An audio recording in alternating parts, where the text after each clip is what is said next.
आज की इस वीडियो में हम आपको बताएंगे कि नारद ने कामदेव पर कैसे विजय प्राप्त की। एक समय की बात है, नारद ने विषय वासनाओं पर विजय प्राप्त करने के लिए परब्रह्म की कठोर साधना की। वे हिमालय पर्वत के एक निर्जन स्थान में जाकर समाधिस्थ हो गए और परब्रह्म की आराधना करने लगे। उनको इस प्रकार कठोर साधना करते देख देवराज इंद्र भयभीत हो गए। उन्होंने इस विषय में देवगुरु बृहस्पति से परामर्श करने का विचार किया। वे आचार्य बृहस्पति के पास पहुंचे और उनसे कहा, आचार्य, नारद हिमालय पर्वत पर बड़ी कठिन साधना कर रहे हैं। मेरी समझ में यह नहीं आ रहा कि वे इतना कठोर तप किस उद्देश्य के लिए कर रहे हैं। देवगुरु बृहस्पति बोले, इंद्र, संभव है नारद के मन में तुम्हारे सिंहासन को प्राप्त करने की लालसा पैदा हो गई हो। शायद इसलिए वे इतनी कठोर साधना कर रहे हैं। देवगुरु की बात सुनकर इंद्र और भी भयभीत हो गए। उन्होंने आचार्य बृहस्पति से पुनः पूछा, आचार्य, यदि ऐसा हुआ तो मेरे लिए यह बहुत दुखदाई बात होगी। मुझे परामर्श दीजिए कि ऐसी हालत में मैं क्या करूं। आचार्य बृहस्पति बोले, इंद्र, तुम तो देवों के राजा हो, सर्वशक्ति संपन्न हो, सामर्थ्यवान हो। मैं तुम्हें इस विषय में क्या परामर्श दे सकता हूँ।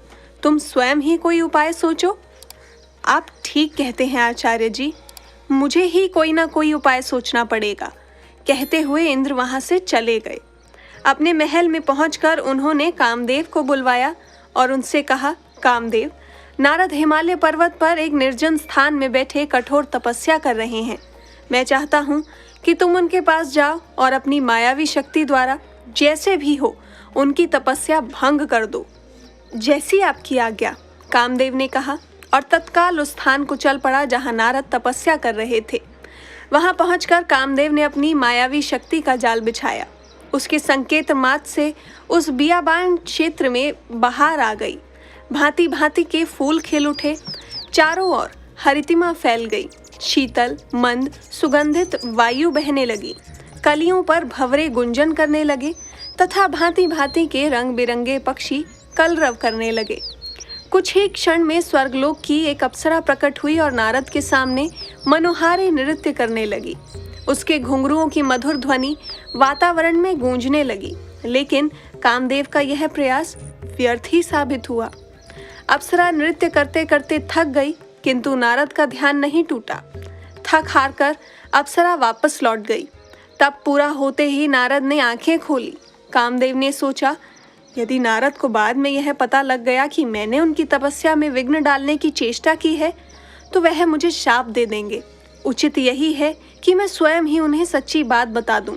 यही सोचकर उन्होंने नारद के समक्ष पहुंचकर उन्हें साष्टांग प्रणाम किया। नारद ने उन्हें आशीर्वाद देकर कहा, आओ कामदेव।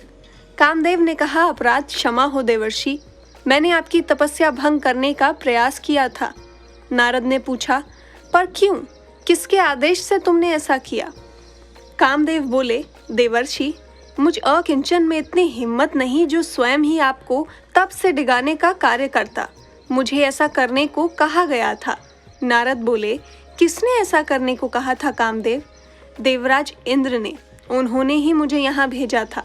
कामदेव ने सच्ची बात बता दी।